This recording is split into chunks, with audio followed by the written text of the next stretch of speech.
Bonjour et j'espère que tout va bien pour vous aujourd'hui et que vous êtes en pleine forme pour continuer le changement. Alors avançons aujourd'hui dans le thème être disponible à soi et on va évoquer le cerveau émotionnel. Alors pour illustrer ce propos, on va reprendre le cas de Mathilde et je vous ai déjà parlé de Mathilde qui a tendance à se maltraiter finalement et à s'attribuer des propos désobligeants. Mathilde subit également la pression de son entourage sur son poids et elle me dit en particulier que son conjoint lui met la pression pour qu'elle maigrisse. En fait, sa mère faisait la même chose quand elle était enfant parce que sa mère était très à cheval sur les problèmes de poids.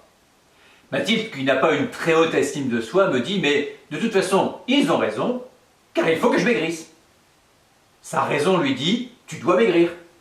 Et c'est vrai qu'une perte de poids ne pourra que lui apporter du mieux-être, lui permettre de se sentir mieux. Il n'y a pas photo là-dessus.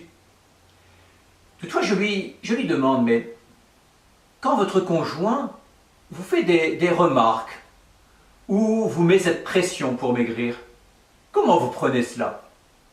Mathilde me répond, je l'accepte, car il fait cela pour mon bien. Mais de toute façon, il faut bien que je maigrisse. Je lui demande alors, mais retrouvez un moment où il vous fait ces remarques. Retrouvez l'un de ces moments. Et dites-moi ce que vous ressentez dans votre corps à ce moment-là. Comment votre corps réagit au moment où votre conjoint vous met cette pression? Et Mathilde me répond, mais finalement je me sens mal. J'ai une boule dans le ventre. Autrement dit, on retrouve d'un côté la raison, que l'on a vue la semaine dernière à travers notre cerveau analytique, rationnel, cartésien, et de l'autre côté, le corps, dans sa composante émotionnelle. Ce que je ressens, c'est ça le côté cerveau émotionnel.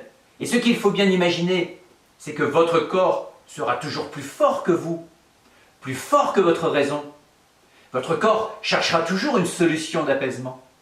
Et bien dans le cas de Mathilde, c'est quoi? C'est la tendance compulsive, c'est manger pour retrouver un apaisement. C'est ce qu'on appelle l'alimentation émotionnelle. Alors les leçons qu'on peut tirer de l'histoire de Mathilde, c'est finalement l'importance d'être à l'écoute des informations que notre corps peut nous transmettre. Vous vous êtes déjà dit, ce truc-là, je le sens ou je ne le sens pas. Autrement dit, votre corps vous donne en permanence des informations.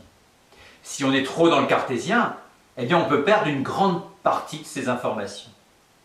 C'est aussi tout ce qui concerne par exemple, on appelle ça le courant non-verbal, le non-verbal. Quand vous êtes en présence d'une personne, plein de choses passent à travers un ressenti subjectif, une impression, une sensation.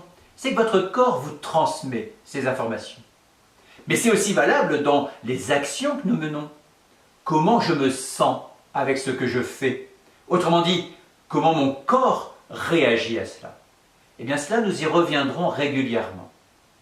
Observez, par exemple, en quoi les histoires que je vous raconte, celle de Mathilde ou peut-être d'autres, peut déclencher en vous un ressenti.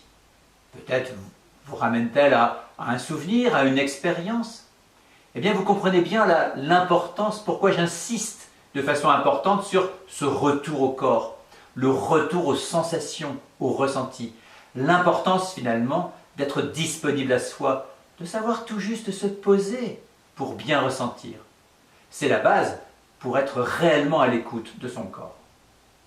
Aussi la mission que je vous propose, c'est de poursuivre les expériences avec le compagnon anti-stress, avec les séances de 30 minutes, et j'espère que vous appréciez les moments que cela vous procure.